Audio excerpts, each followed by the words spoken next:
بسم اللہ الرحمن الرحیم۔ سید علی مظفر آپ سے مخاطب ہے۔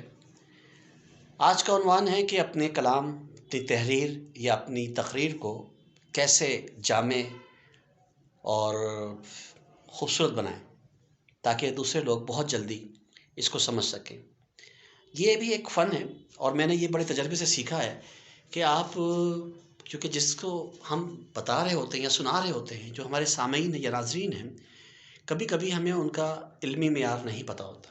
اسکول کالج میں تو ہمیں بڑی سہولت ہوتی ہے، ہمیں پتہ ہے کہ سب فرسٹ ایئر والے بیٹھے ہیں، سب میٹرک پاس بیٹھے ہیں، لیکن ادروائز ہمیں سمجھ میں نہیں آتا۔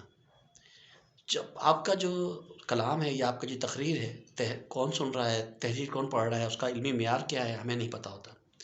ایسے موقع پہ بہت سلیکٹڈ الفاظ کا چناؤ، اور ایسا چناؤ کہ جو دوسرے کے دل تک اتر جائے، اور بات اگر سچی ہو، جسے ہم حق کہتے ہیں، تو وہ تو خود اپنے آپ کو منوا لیتا ہے۔ جب آپ حق بولنا شروع کرتے ہیں تو یقیناً آٹومیٹیکلی آپ کے پاس الفاظ بھی آ جاتے ہیں، مثالیں بھی آ جاتی ہیں، اور آپ بہت آسانی سے اپنی بات دوسرے تک پہنچا دیتے ہیں۔ اپنی اندر موجود علم کو دوسرے تک پہنچانا ہی ٹیچنگ ہے، جس کو ہم کہہ لیجیے شعبۂ تدریس کہتے ہیں۔ ایک اچھا ٹیچر، ایک اچھا مدرس وہی ہے جو اپنی بات دوسرے تک پہنچا سکے۔ میرے تجربے سے دیکھا ہے بحیثیت مسلمان کہ اگر میں چاہتا ہوں کہ اپنی کوئی بات کا آغاز کروں، کسی عنوان کو چنوں، تو سب سے بہترین طریقہ یہ ہے کہ میں اسے چیک کروں، ڈھونڈوں کہ وہ کلام الہی میں کہاں پر اس کا ذکر ہے۔ اور یقین آپ حیران ہو کے بیٹھ کے کہ مشکل سے مشکل موضوع ہمیں وہاں سے مل جاتا ہے۔ پھر اس کے بعد حدیث میں دیکھیں، کوئی حدیث، کوئی واقعہ ایسا ہوا ہے۔ اس کے بعد سائنس کیا کہتی ہے اس کے بارے میں، اور روز مرہ کی مثالیں کیا ہیں۔ جب اس طریقے سے آپ چار طریقے سے کسی کو گھیرتے ہیں ٹاپک کو، تو پھر دوسرا اس کو سمجھ لیتا ہے اور کوئی نہ کوئی بات اس کو کلک کر جاتی ہے، اور آپ مجبور اس کو ایک اچھی طریقے سے دوسرے تک پہنچا پاتے ہیں۔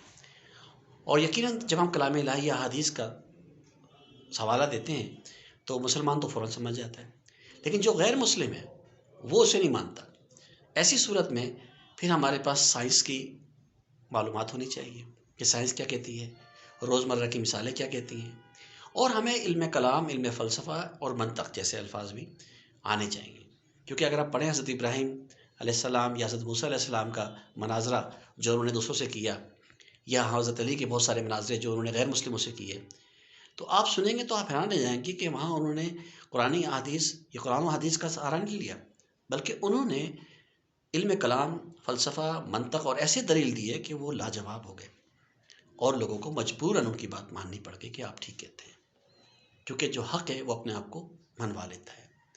تو اگر آپ چاہتے ہیں کہ کوئی اچھی چیز کسی تک پہنچائیں تو ان باتوں کا خاص خیال رکھیں، اپنے مطالعے کو بڑھائیے، الفاظوں کا چناؤ اچھا ہونا چاہیے۔ لیکن یہ چار باتیں جو میں نے کہی ہیں، اگر آپ ان کو کور کریں گے تو یقیناً آپ خود محسوس کریں گے کہ آپ کے علم میں اضافہ ہوگا۔ مجھے بہت پہلے جب نیا انٹرنیٹ آیا تھا تو مجھے ایک دفعہ لیکچر دینے کا موقع ملا ایک بڑے فنکشن میں، تو اچانک مجھے یاد آیا کہ کیوں نہ میں اس کو قرآن حکیم میں ڈھونڈوں، تو مجھے بڑا مشکل ہوئی۔ لیکن جب میں نے ورلڈ وائڈ ویب کو غور سے پڑھا اور دیکھا تو مجھے وہاں کا جو لفظ تھا ویب، جو کہ آج بھی ہم بہت استعمال کرتے ہیں، ویبینار ہوتے ہیں، ویب فیلو ہوتے ہیں، ویب سائٹس ہوتی ہیں، ویب ڈیزائن ہوتی ہے، وغیرہ وغیرہ، تو مجھے اندازہ ہوا کہ ویب تو مکڑی کے جالے کو کہتے ہیں۔ اور جب میں نے قرآن حکیم میں دیکھا تو سورہ عنکبوت میں مکڑی کے جالے کا ہی ذکر ہے، اور وہاں سے پھر میں نے اس کو آغاز کیا اور آیت پڑھ کے، اور پھر اس کو ایکسپلین کیا، تو یقین جانیے کہ کمال کا وہ لیکچر ہوا اور لوگوں نے اس کو بہت پسند کیا۔ اگر آپ کوئی چیز بھی غور سے سنیں گے، دیکھیں گے، تو آپ کو وہاں مل جائے گی۔